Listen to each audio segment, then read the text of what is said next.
SPIN Essentials, the core topics in pediatric neuroimaging essential for daily practice, packaged as our holiday gift to you.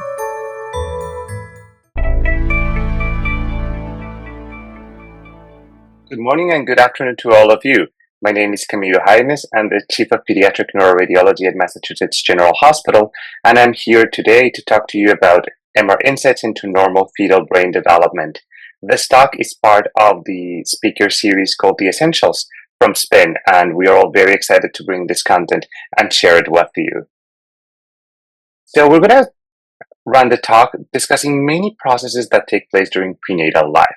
And I actually like this little graph to set the stage for our conversation to situate you really where we spend our time. There are many processes that take place during fetal life, and those include cleavage of the hemispheres, the formation of the major commissures, neuronal migration, myelination, and folding of the brain. As you can see, there's a square in the screen here that highlights the time in life where most of the clinical fetal MRI takes place. That means we are really honing down in those processes that are happening there. A second note on this slide means that many processes have actually already been completed by the time we do our fetal MRI, so we can fully evaluate that those processes were completed appropriately. The third point to this slide relates to some of the things that are highlighted in the bottom part of the slide and include neuronal migration, myelination, and folding. An inherent limitation of fetal MRI is that you can only evaluate development up to the point where you're doing the exam. That means if a process is ongoing or is incomplete during the second trimester when you're likely to do the MRI, you can evaluate its completion up to that point, but you cannot ensure that that process will be completed in full successfully. Before we dive into the pictures of fetuses, and I promise to you that there will be plenty of those, I want to talk a little bit about fetal MRI technique. The reality is that to provide the best results, you have to start with the best data possible. So setting some time apart to think about your equipment and think about your approach to the fetal MRI exam will actually be a tremendous investment. We don't spend that much time talking about it, but the coils that we utilize for the exam are actually really important. We utilize magnets that are generally 3T. We utilize the elements of the coil that are embedded within the table. So in our system, that's 18 channels from the spine coil. We also couple these with an abdominal coil. My preference is in general to utilize the larger coil arrays. So for us, that's a 30-channel abdominal coil. As you can all relate to, the larger the gravid abdomen gets as a result of an advancing pregnancy, the more difficult it is to predict the exact position of the fetus. So starting with a large coil array actually sets you up for really favorable exam. On occasion, even if you use a large coil array, you may need to reposition it. If the baby is in a funny orientation or if it's breech or something like that, you may need to relocate your coil to set up yourself to get the best pictures. An 18-channel abdominal coil, it's also a good alternative, but you have to keep in mind that that coil array is smaller, so you may really need to tailor it to the part of the fetus where you're interested in, or to reposition it if the fetus is not exactly underneath the coil. Positioning of the patient is also really, really important. I think every minute that you spend making mom more comfortable for the exam will actually be critical to image quality. I have two potential positions here, and I'll tell you that although we've listed both of these as reasonable approaches, truthfully, the one on the right side of the slide is by far the one that works the best. You may be tempted to utilize the one on the left with mom laying on her back as a good one because you have the baby smack in the middle between the coiled elements in the abdomen and the coiled elements on the table. However, this position, as many of you can relate to, is not comfortable and sustainable for longer amounts of time. So in my experience, left lateral decubitus or right lateral decubitus, whatever mom prefers, is the better approach. This allows mom to stay still and to actually sort of power through the entire exam rather than having to take breaks halfway through the exam. Every other effort that you can make to make mom comfortable is definitely worth it. We also utilize a series of pillows, one in between mom's legs, extra pillows around mom's head, and something to support her arms if needed, just to make sure that we're really providing mom with as much comfort as we can. I'm a big fan of 3T fetal MRI. I truthfully think you can definitely do fetal MRI at 1.5T, but the advantages of 3T are really, really worth it, in my opinion. These are some experiments that we did in the past with a fetal phantom, and we just really wanted to show you the behavior of the signal as a function of field strength and acceleration. So on the top part, you have SNR maps made from images acquired at 3T. And on the bottom part of the slide, you have SNR maps from images acquired at 1.5T. And what I'm showing you is this is probably the reasonable range of slice thickness and acceleration factors that you will find in the clinical practice. You'll see that for every single combination, the signal to noise that you have from the 3T far exceeds that of the 1.5T. And the more you push either your acceleration or your resolution, the more you'll be able to feel the gains you have from the 3T. A second part of it that I think is important when you're planning your fetal MRI is a quick refresher of spatial resolution. Even though we think about our images in 2D, and nominally they're 2D images from single-shot spin echoes or true FISP images, the reality is all images are voxels in 3D. So your field of view and your matrix is going to dictate your spatial resolution in plane, and your slice thickness is going to dictate your spatial resolution through plane. So you should always keep in mind that it is quite tempting to have smaller voxels by increasing your matrix and decreasing your field of view, but that's going to cost you SNR. So more spatial resolution is going to be less signal. That's one of the reasons that 3T is so appealing, because that excess of signal you can burn as spatial resolution should you need to do so. And I'm showing you here a series of experiments. These are all the same fetus, and you can see how playing with these parameters actually changes dramatically the appearance of your images. And you can't just assume that because it's a 3 Tesla, it's going to be good, because all of these images were acquired in the same scan session on a 3 Tesla exam. So if you have a really large field of view, there's pretty much nothing you can do to get a good image. In our first iteration, we maintained the matrix, but decreased the field of view, and you can already get some tangible improvements. In our third iteration, we kept the field of view stable and we increased the matrix, and you see how increasing the matrix really improves your spatial resolution. And if you keep doing this, our fourth iteration had an even smaller field of view, and while appealing in some aspects and some portions of the image, you start to see that you suffer from low signal in some areas. So if you look the depth of the hemisphere, the part that's towards mom's spine, it starts to get grainy. And the reason for that is that those portions of the fetal brain are furthest away from any one of the coiled arrays that you have. You probably have at this point a coil array on mom's abdomen and one on mom's spine. But the part that's embedded deep in mom will start to suffer from low SNR if you push your spatial resolution or your acceleration. So, having spent some minutes talking about that technique, now I'm going to walk you over some features of fetal brain development that should be helpful to you when trying to identify pathology. It is true that identifying pathology can be challenging because of the dynamic appearance of the brain. So, getting familiarity with how these changes occur is going to be the first key to identifying fetuses that aren't developing normally. And, I sort of had a moment of skepticism when I was in my training before deciding to devote more effort into fetal MRI, because ultrasound does such a good job. And I sort of wanted to put it to a test. Like, is MRI really adding more in terms of our ability to diagnose abnormal brain development? And this is a little bit of an exercise that I run. So on the left side of the image, you have a histologic specimen of a 22-week-old fetus.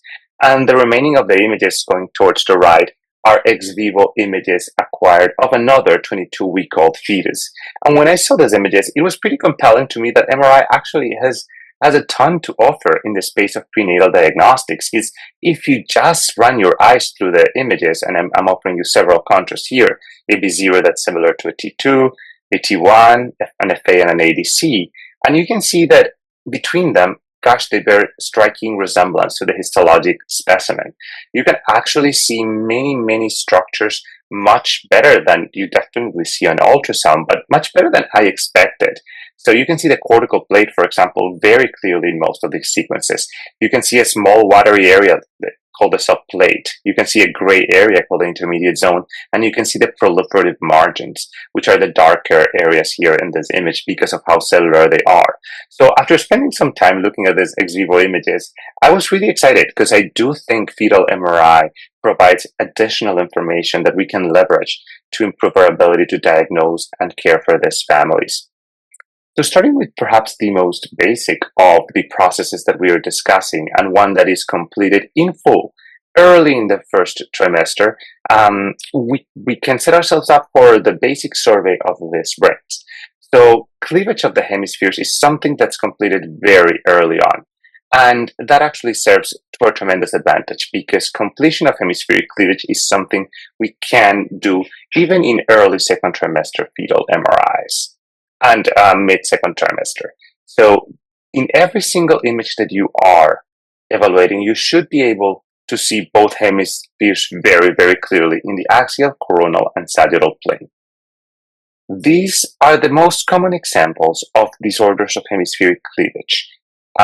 Traditionally, holoprosencephalies is a term utilized to describe these disorders. For those of you that may be purist, the first and most classic definition of holoprosencephalies involves a disorder of cleavage of the ventral forebrain. That means all holoprosencephalies had that. With time, we've added new types of holoprosencephalies, and now not all of them have disorders in cleavage of the ventral forebrain. Some of them may have it in the dorsal forebrain, like this one on the right. But I'm going to walk you through the examples we have on the slide. The first one is a lobar holoprosencephaly. It's the most severe of them. What you generally have, it's a sausage shape or pancake shape unlagi of brain parenchyma and a single ventricle. The posterior fossa and the diencephalon are actually pretty normal appearing. But the fact that you have a single ventricle that communicates with the extra-axial CSF space is the sine qua non of a lobar holoprosencephaly. An intermediate version is called semi-lobar holoprosencephaly, and it's the second one you have in the slide. And you can see how here there is at least a semblance of hemispheric cleavage. You have a very abnormal looking third ventricle, but at least you have temporal horns or some version of that. So this is a semi-lobar holoprosencephaly. The third type is lobar holoprosencephaly, and this one has further cleavage of the hemispheres. But invariably, the ventral forebrain or the anterior inferior frontal lobes and the basal ganglia will have some degree of abnormal cleavage. And the other part that can actually help you is the frontal horns, because the frontal horns, by virtue of their proximity with the ventral forebrain, they're frequently either underdeveloped, under-separated, or something isn't quite right with them. So between the abnormality of the anterior part of the ventricular system as well as the deep gray nuclei and the anterior frontal lobes, you should be able to make that diagnosis. The last one, and it's one of the more recent additions to the holoprosencephaly family, is called middle interhemispheric variant of holoprosencephaly or Telencephalic. And this disorder is characterized by an abnormal fusion of the hemispheres that is in the dorsal forebrain, as I'm showing you here. So you very frequently have a weird fusion connecting the top part of the hemispheres near the vertex. This fetus is very early on, but as sulcation progresses, you also end up with very atypical patterns of folding, including a Sylvian fissure that's rotated into the coronal plane. Switching gears a little bit to the extra-axial CSF spaces, I'll try to emphasize this one because I think it's really important and very different from postnatal imaging. Back in my lab, we did some doodles to try to plot and make these plots for you to show you what I'm going to try to convey with words. The first thing is compared to postnatal imaging and for the rest of our lives, fetuses have generally generous extra-axial CSF spaces. So in the slide, extra-axial CSF space is plotted in red and intracranial volume is plotted in blue.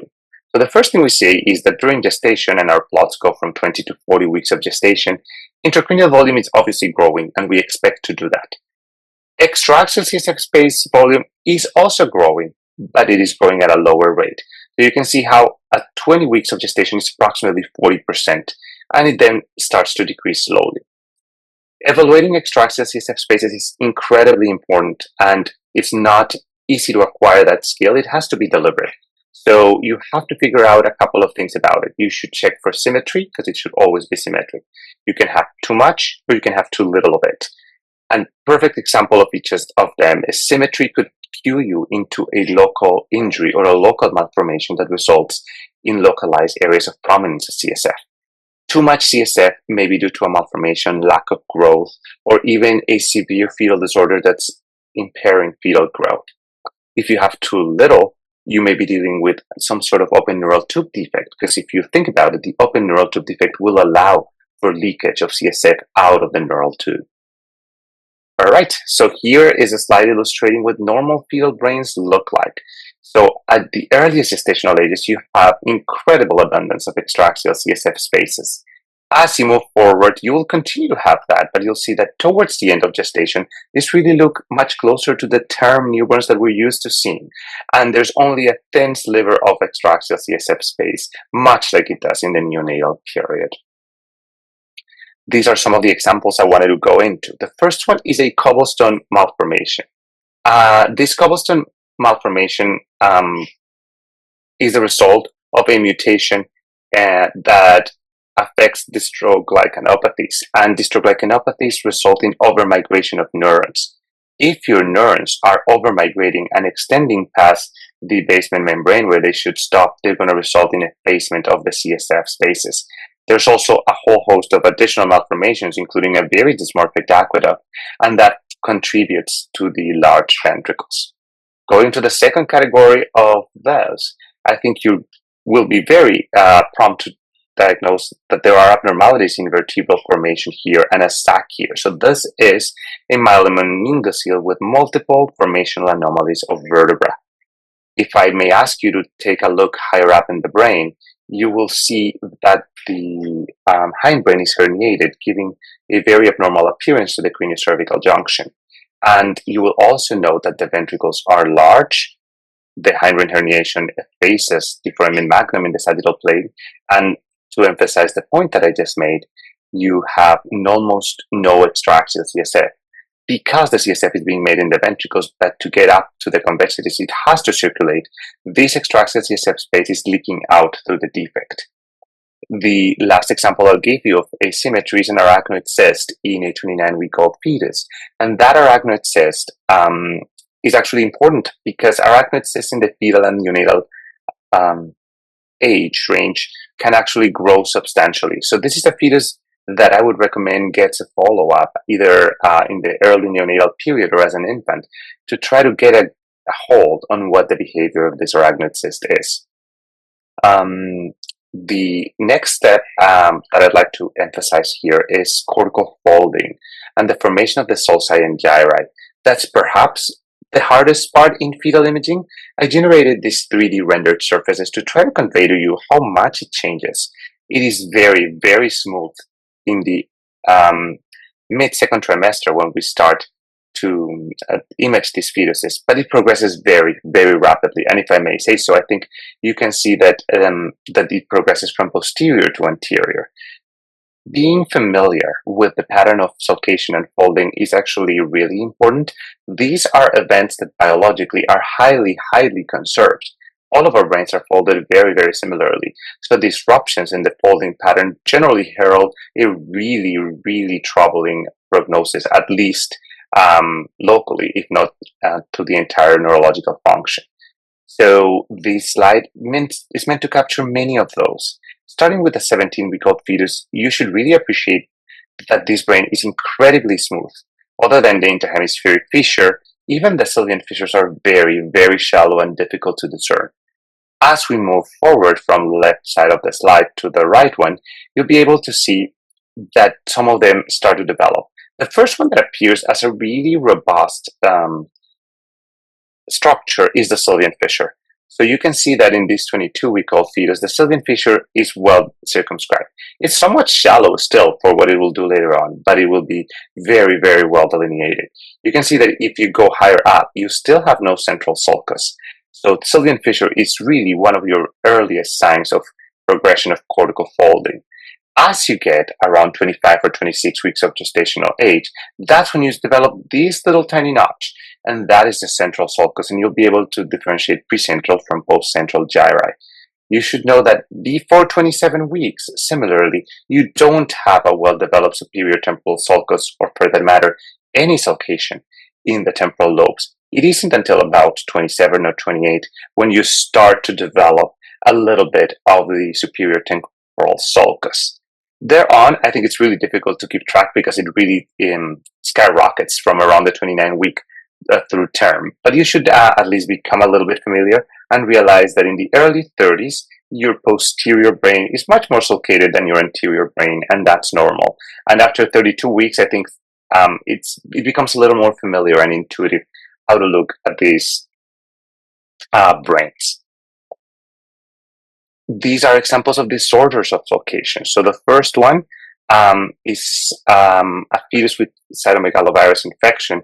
And you can see a number of things. I would say, arguably, the Sylvian fissures are very shallow. But also trying to bring together all the other points we've made, there's too much extra-axial CSF space, and the parenchyma just isn't chunky enough.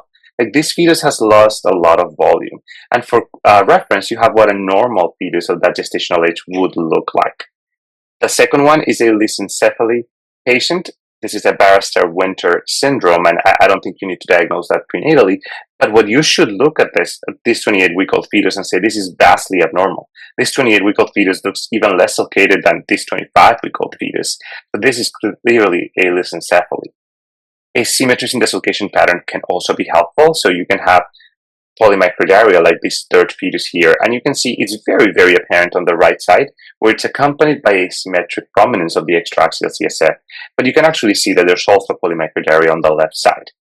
The last one is one of my favorites. This is thanatophoric dysplasia, or an FGFR3 autosomal dominant homozygous mutation. So this is what happens when both of your FGFR3 genes are mutated.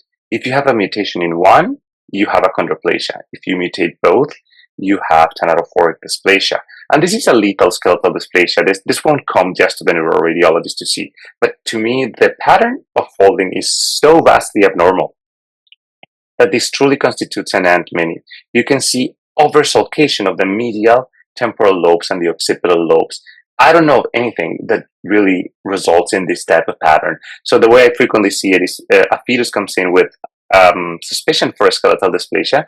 The folks in body imaging or ultrasound measure the bones and they say, yeah, this has got to be a lethal skeletal dysplasia.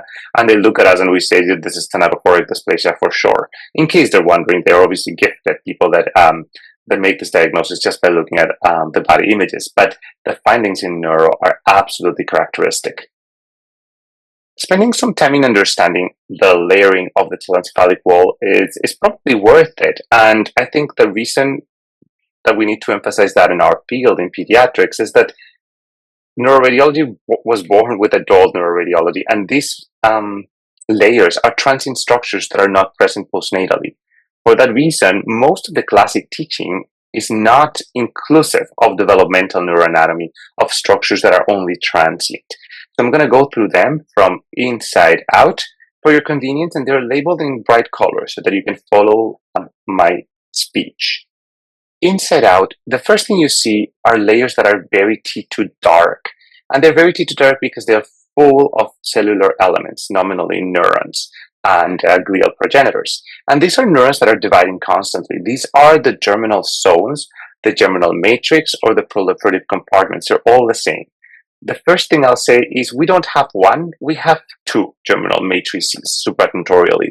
And that's an important distinction. You have them there in yellow, and that's called the ganglionic eminence. And that gives rise to excitatory neurons that go into the basal ganglia, and as well as to some inhibitory neurons that go to the cortex. The second one is the ventricular and subventricular zone, and that gives rise to pyramidal neurons. These pyramidal neurons are the ones that migrate radially and are the ones that we're used to thinking about most frequently. So they radiate from the deep areas all the way to the cortex to find their targets. Almost all of these are excitatory neurons, whereas the neurons from the ganglionic eminence that go towards the cortex are generally inhibitory. As these neurons migrate to their targets, they go through basically a soup of extracellular matrix and growth factors. But that soup, when it's full of neurons that are migrating, has this grayish zone. So the intermediate zone reflects neurons that are actively migrating from the proliferative zones into their final destinations. And that's coded in pink here. The third layer is the subplate. And the subplate is a very, very acellular or hypocellular layer that contains a lot of proteins, growth factors, and other molecular signals that will help the neurons find their final targets. It is highly acellular, and that's why it's T2 bright, because there aren't that many neurons that live in this zone. As an aside, I am told by people that know a ton more about developmental neuroanatomy than I do, that when they compare the human brain to non-human primate brains, humans have a really, really large subplate. And these developmental neuroscientists really attribute a lot of our higher cognitive functions to that specific signaling and targeting that happens in the subplate before the neurons go into their final destinations. And then the last one is one that we're also familiar with. The cortex or cortical plate is the last one of these layers that we can discern on fetal MRI. It's important to be familiar with the developmental changes that occur in this time period. You can see that in the earlier gestational ages, it's much more striking, the contrast between these layers. As you start to go towards more mature fetuses, you'll still be able to pick the differences out, but they're more subtle. So you can see the subplate here and the intermediate zone at 22 weeks. They're really hard to differentiate. Around 28 to 30, it's very difficult to differentiate them on MRI, but they're still there if you get really high quality images, and they're certainly there histologically. But you should know that it gets close to about 30 to 31 weeks where even histologically, the layered appearance of the brain resolves. And this is called as the resolution of the subplate on histology. And I think the correlate to us and imaging is the progressive decreasing conspicuity of these layers. The layering of the brain may be abnormal, and it is important to be familiar with the images I showed you before so that you can pick up subtle abnormalities. So on the left side of the screen, you have an abnormal fetus at top and a comparison at bottom. The top part of the slide shows a fetus with a band heterotopia. So this band heterotopia is a mutation in the DCX gene, and you know that this is a female fetus because this is an X-linked disorder. That is where the X comes from. If you had a male fetus, then all the cells would be affected with the mutation, and then you would have complete Telencephalic because none of the neurons are going to be equipped to migrate properly. Since this is a female fetus, half of the genes are affected and half of the genes are not. So some neurons are doing what they're supposed to do and making it to the cortex. The other half are stuck halfway through, giving you the phenotype of band heterotopia. On the right side of the screen, you have a tuberous sclerosis case. You see, sure, a little subependymal nodule. But if you look in the hemispheres, there are these little blobby areas of low signal intensity that correspond to the cortical tuberous. You shouldn't really have anything like that in the hemispheres. Many patterns of injury may be specific to those layers. For example, on the left side, you have pyruvate dehydrogenase deficiency. This mutation interferes with the normal production of energy, and in my mind, the deficiency in energy production renders the cells in the germinal or proliferative centers very vulnerable because those are the ones that are doing the most work generating new cells.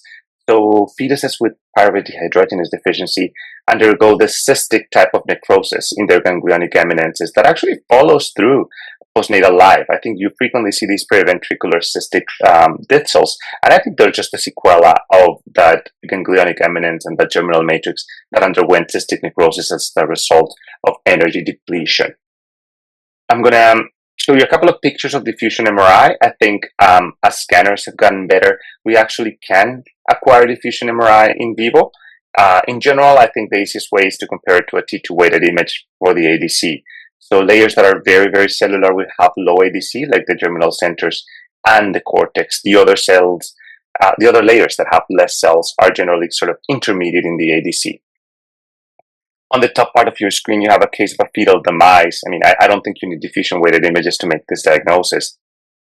But it's nice to see the correlate with complete loss of pairwise differentiation and restricted diffusion throughout the brain.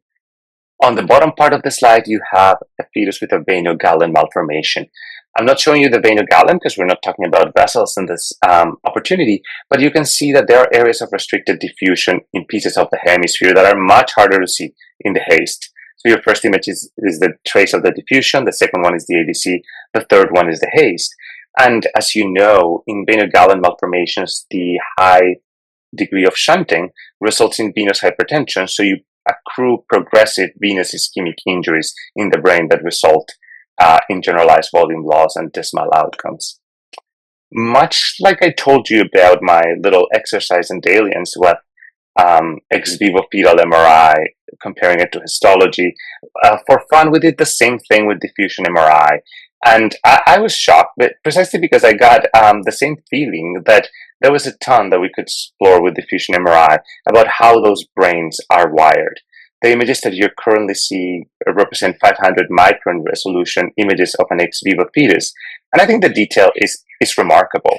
On the right side, you have some screenshots taken from that one, and you can see the drivers of the corpus callosum. You can see how the corticospinal tracts don't quite make it, at least not for all neurons, to the cortex. Also, you can see some of what I was telling you here. The two germinal matrix centers, the ganglionic eminence and the ventricular zone, have patterns of migration that are completely different. So if you do tractography through them, you'll be able to tease them apart. You can see how the red ventricular zone cells have patterns of tissue coherence that guide their neurons towards the cortex, whereas the ganglionic eminence has a coherent structure that follows the margin of the ventricle. So our diffusion images are really helpful to probe these processes too. Susceptibility weighted images, or in the case of fetuses, T2 star weighted images, are very helpful to pick up hemorrhagic injuries.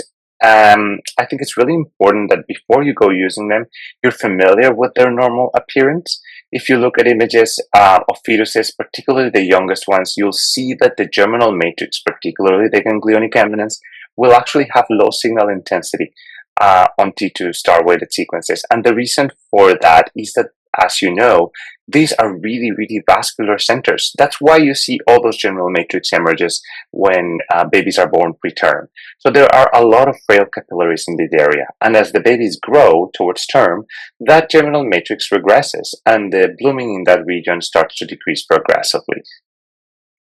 Here are some examples of hemorrhages and blood products picked up with T2 star weighted images. You can see the cerebellar hemorrhage. And I must say that most cerebellar hemorrhages are also the result of germinal matrix hemorrhages. We have germinal matrix in the posterior fossa because that's where the majority of the cerebellar neurons are born. So much like the supratentorial germinal matrix, you have germinal matrix hemorrhage that is prone to bleeding in the posterior fossa. A more traditional supratentorial germinal matrix bleed is appreciable here. You can see how it is kind of difficult to see in the haze, but when you look at the T2 star weighted sequences or EPI sequences, you're able to see it. The right side of the screen shows a veno-gallon malformation, and due to that venous hypertension that we mentioned before, there's prominence of the veins here showing some congestion. The last part of the talk is going to focus on the ventricles. These are a very, very common indication for fetal imaging, so it's worth talking a little bit about it. The first thing I'll say is, much like we've been discussing here, the ventricles follow their own trajectory when they are growing. We have simplified this in prenatal imaging to say that at the level of the atrium of the ventricle, our cutoff for normality is 1 centimeter or 10 millimeters. And this still holds true. However, the graph should make you wonder how reliable of a metric that is. I mean, it's an excellent screening tool, but obviously it fails to capture the full complexity of the processes. You can see just by looking at these images, the ventricles are enormous in this 15-week fetus. They're more natural looking at 18 weeks, but they're still pretty big. They are about as thick as the parenchyma overlying them. And when you get to 25 weeks, you can see that the explosive growth of the brain itself has actually outpaced the growth of the ventricular system. So the ventricles start to take a more proportional size relative to what we are used to seeing postnatally. From a pathologic perspective, ventriculomegaly is frequently divided in this simple but quite practical category. You have mild, moderate, and severe. So mild ventriculomegaly goes from 10 to 12, moderate from 12 to 15, and severe is greater than 50. Mild ventriculomegaly generally does very well. Severe ventriculomegaly generally does very, very poorly. And moderate ventriculomegaly kind of goes either way. So that's actually the toughest of the categories. In addition to describing the magnitude of the ventriculomegaly, I think it's also really important to describe the symmetry of it. And I've learned through years of that actually that is very, very important, because most people have relatively preserved symmetry between both ventricles. So even if both ventricles measure less than 10 millimeters, there shouldn't be an enormous discrepancy between the size of the ventricles. In the top part of the slide, you have a 32-week-old fetus, and there was really striking ventricular asymmetry. I don't know of any specific cutoff. I use 5 millimeters, so that if the difference between your left and right ventricle is greater than 5 millimeters, even if they both measure normal, I'm going to be concerned, because 5 millimeters out of 10 is quite a bit. So when we imaged this baby postnatally, much to our surprise, it was the smaller ventricle where there were some migrational anomalies along the margin of the ependymon. On the inferior part of the slide, you have another case of asymmetric ventriculomegaly. You can see the right lateral ventricle is much larger, and when we image that fetus, we could see some heterotopic gray matter along the ependymal surface. These cases are, I think, sort of even more striking, but I'll still make the point that you also have to look at the shape of the ventricles. It isn't just the size. I don't think anybody's going to call the brain in the left side of this slide normal, but what I'll say is notice the striking malformation of the frontal horns of these ventricles. So even if you weren't sure whether there are cortical malformations, the morphology of the ventricular system has to be taken into account, and you can't just rely on the measurements at the atrium of the lateral ventricles. The same thing goes through for this fetus that has an overgrowth syndrome. The fetus in the bottom part of the slide has a PIK3C related overgrowth syndrome, or PROS, and you can see that, honest to God, if you don't look at the skull here, I'm not sure you can tell what's anterior and what's posterior in this brain. These ventricles barely measured more than 11 millimeters, so it would be a mild ventriculomegaly by the standard definition. But just by looking at the brain, the morphology of these ventricles isn't normal, nor is the brain. These ganglionic eminences are large, and the folding pattern is completely abnormal. Plus, I think you can actually make out polymicrogyria by looking at these images. And on the right side of the slide, you have the corresponding postnatal images. The final structure that I'm going to devote some time in is the corpus callosum. I think I owe you guys a talk on posterior fossa fetal malformations. Those are so numerous and they're so specific that I think it would be impossible for me to lump it together in this one. But the corpus callosum is probably the second most common indication. In my opinion and experience, probably 70% of the fetal MRIs that we do are either for problems in ventricular caliber or corpus callosum issues. I'll start by pushing the discussion to the very earliest stages. You may not see them so early, but if you happen to encounter fetuses below 20 weeks of gestation, you should know that the corpus callosum is present, but it's still growing. So in this 17-week-old fetus, I generally like to calibrate myself to something internal. So you can see that the AP dimension of this corpus callosum is barely the size of the midbrain. If you were to draw an imaginary line from anterior and posterior to posterior, and that's normal. If you look at it in the axial, it actually looks short because it is short. So be very careful with emitting harsh judgments of the corpus callosum before, I would say, 21 weeks of gestation, 2021. At that age, it becomes a lot more normal. And you can see how when you look at it at 22 weeks of gestation, it's so refreshing. This is exactly what you would like to see in a corpus callosum. It's probably 1.5 times or 2 eyes the AP dimension of this midbrain, and that feels really nice and really natural.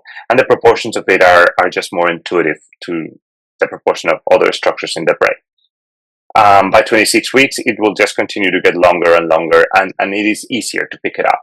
So being familiar with these abnormalities and with the normal development of the corpus callosum is really useful.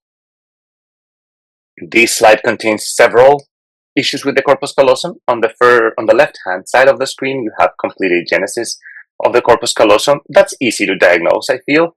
And I think it's really intuitive to find the plane in which you can see it. If you are doing fixed slice images, which may be more common if you're doing 1.5T, I do think you have to be a bit careful because volume averaging can make it hard. I think if you're using slice thickness of 3 millimeters or less, generally your sagittal images are really reliable at showing you a normal corpus callosum or an absent corpus callosum. But still, for full agenesis, you generally don't have any trouble because the axial and coronal will make it easy.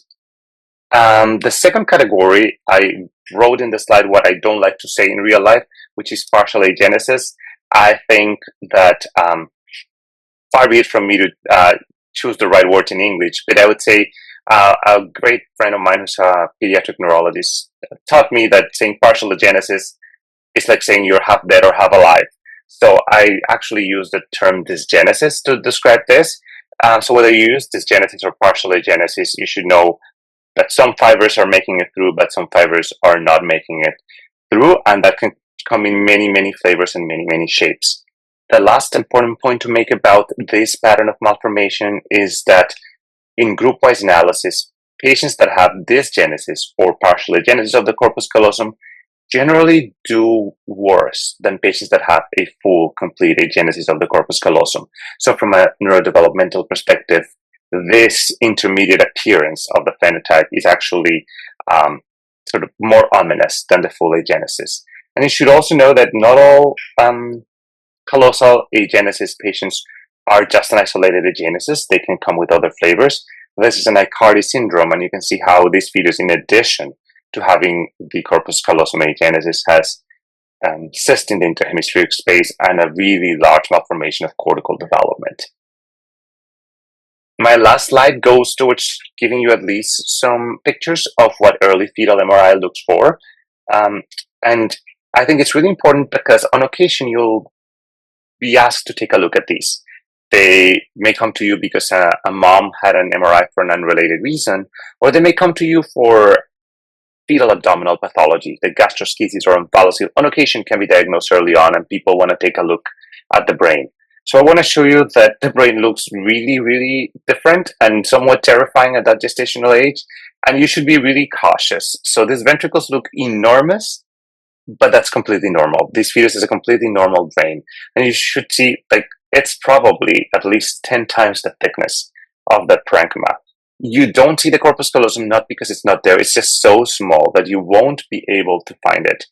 The brainstem is kinked at 12 weeks. And I think that's really important because we have developed this knee-jerk response of hearing a kinked brainstem and equating that to a dystroglycanopathy.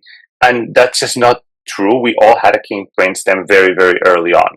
So I'm trying to just caution you towards issuing very, very harsh and very concrete judgments for this fetuses because it doesn't hold that way early on. And the last thing I'd say is as time goes by, you'll be able to see more and more structures. So with that in mind, I think we've gotten to our last slide. I want to leave you with 3 points. The first one is that fetal life is the most dynamic period of human brain development, and that's why it's both fascinating and challenging. I love MRI because it's able to capture and demonstrate all of those changes in exquisite detail, and it serves like a one-stop shop for both structure and function. So with emerging pulse sequences, you can do the TI, T2-star, and fMRI. And if you do advanced imaging and quantitative imaging, we're trying to get to the bottom of that even more so than with our structural images. The last part, which has been the central of this talk, is to help all of you develop an awareness of normal development and how pathology disrupts these trajectories, and recognizing that is the key to identify abnormalities. So thank you very much to the board of SPIN for inviting me to give this talk. I hope I get to see you at future SPIN meetings. Thank you.